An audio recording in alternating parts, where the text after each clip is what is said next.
Are in the midst of Quake Week this week. We're just getting it started, and we want to talk to one of the big experts that we have in our area about earthquakes and the possibility of one happening. This is Scott Burns, a geology professor, most recently at Portland State University. And Scott, first of all, welcome to the show. It's always great to be here, and thank you. And the last time that I was here with you down here, Mount St. Helens came back to life, That's 2004. right. So it's always fun to be down here. Which Mount St. Helens does occasionally. Yes. Now, we've always said that it's not a matter of if we have a big earthquake, but when. How do we know that? And it's all based on geology deposits. Along the coast, we have buried soils that are in a lot of the estuaries down there. We saw them for many years, but didn't understand why. Dead forest. Brian Atwater said, why did all these trees die down here 300 years ago? He put together the story, and we live on a subduction zone where one plate is going down underneath the other. Which is called the Cascadia subduction zone. Exactly. Yep. And so we now have put together the story that about every 500 years we have the big one, and that's what we're very, very concerned about. So geology deposits are what tipped it off to us. And the Cascadia subduction zone is a series of plates that are on top of each other, right? So right now we are moving in a westerly direction about 2 to 4 centimeters a year.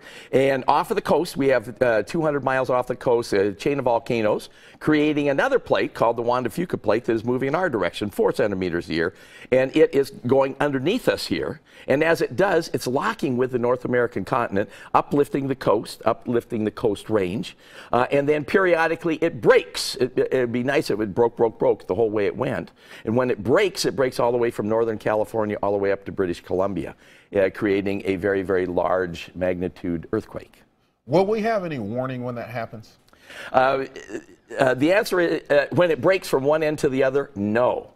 But Chris Goldfinger, a professor down at Oregon State University, has shown that the southern margin, Northern California, is more active. And so instead of being every 500 years, it's maybe every 285 to 300 years. Last major earthquake we had was 315 years ago, the year 1700, January 26th at 9:30 at night.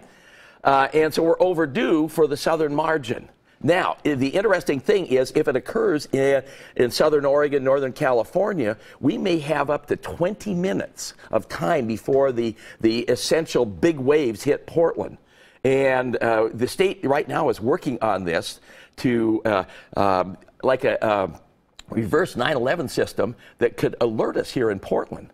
And 20 minutes would be huge. A lot of time. In schools, you can get the kids out of the schools. If you're the hospitals can kind of sew people up. You can raise all of the fire department doors and get the fire engines out. I mean, all of those things. 20 minutes is a huge deal. Well, a lot of people would be wondering, in terms of a tsunami, what would the tsunami look like if we had a big Cascadia earthquake? All right, so the big one, the rule of thumb is if you are on the coast and you are knocked to the ground by an earthquake and it seems to last forever and ever, 3-4 minutes, don't wait for the authorities to say this is the big one, because it is the big one. You have 20 minutes to get high ground, at least 50 feet in elevation. And so up and down the coast, we have big signs. You are entering the tsunami hazard zone, or you're exiting. And then they have tsunami evacuation routes.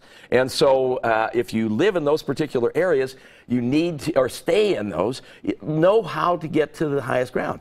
I was down at the coast this last week. We have a family cabin in the tsunami hazard zone. So we tell everybody, in case this happens, this is where we need to be. All right. Well, thank you. Scott Burns from Portland State University, geology professor there, telling us about the possibility of the big earthquake. So let's send it back to you. Yeah.